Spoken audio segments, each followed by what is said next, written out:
Para encerrar o resumão sobre como é feita uma espada, e eu vou frisar que é um resumo, tem bem mais coisa do que eu falei no vídeo anterior e que eu vou falar nesse, mas eu tô resumindo de uma forma mais simples, mais rápida, para que se entenda um pouco os princípios, né, de um bom tamarragane e como isso foi levado como virtude e o que se busca nos aços colocados em facas artesanais tradicionais japonesas. Daí, como é que vai ser depois a espada? Como é que se usam aqueles lingotes que a gente viu no vídeo anterior? Porque a gente viu que o ferreiro faz lingotes com diferentes quantias de carbono.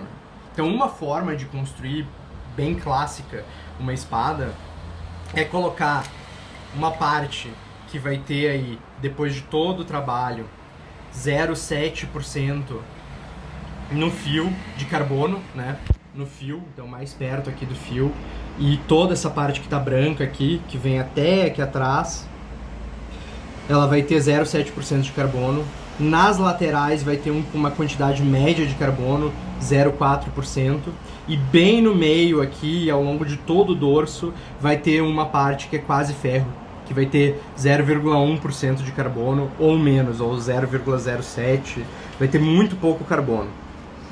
Isso vai dar uma maleabilidade à espada, no sentido que ela pode dobrar, mas raramente vai quebrar. Mesmo aqui no fio, ela pode fazer lasquinhas, mas ela não vai ter trincos grandes ou quebradas grandes se ela foi bem feita com o grão fino e tudo mais. É muito melhor que ela dobre e possa voltar e possa ser realinhada e ficar reta e tu continue usando, do que, pelo menos no entendimento de um cuteleiro japonês, do que ela seja flexível como uma mola e se ela for tensionada demais ela quebre, né? Até porque se ela é flexível como uma mola, ela tem uma propriedade no grão e na dureza dela que não é desejável para as técnicas e para o uso e contexto histórico do Japão feudal e do Japão em guerra, né? Outra coisa é que a espada também nunca, em nenhuma cultura, foi a primeira ferramenta de guerra utilizada. Isso sempre foram as lanças. No caso do Japão vai ser a Yari e a Naginata. A espada, ela sempre é uma arma secundária no campo de batalha, ou uma arma para ser carregada contigo, que tu possa entrar num lugar, entrar numa cidade, usar quando tá sozinho, sem ficar carregando uma ferramenta pesada, né? Uma lança. É uma arma de cavalheiro. Isso em qualquer cultura, não só na japonesa.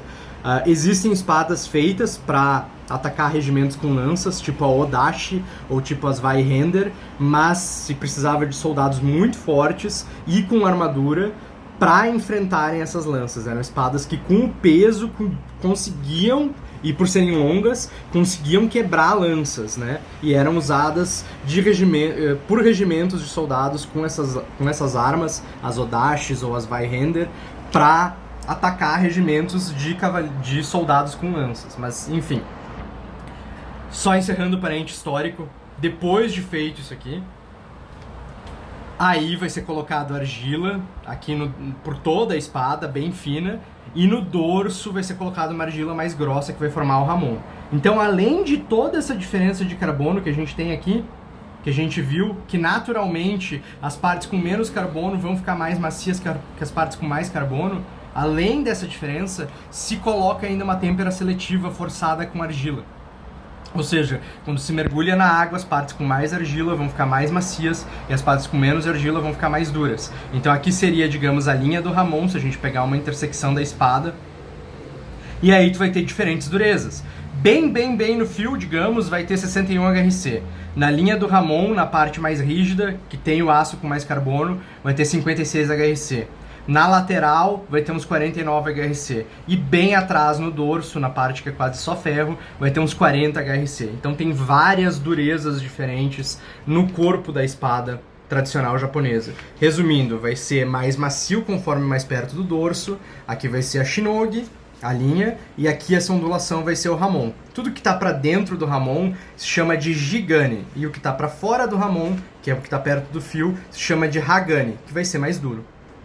E isso encerra como são feitas as espadas japonesas. E quais são as virtudes desse aço, do tamarragane, que é usado nas espadas japonesas? Quais são as características que um cuteleiro busca quando transfere essas virtudes para uma faca de cozinha? Como fazem os ferreiros mais tradicionais japoneses que fazem facas de cozinha artesanais clássicas? É isso que a gente vai falar no próximo vídeo.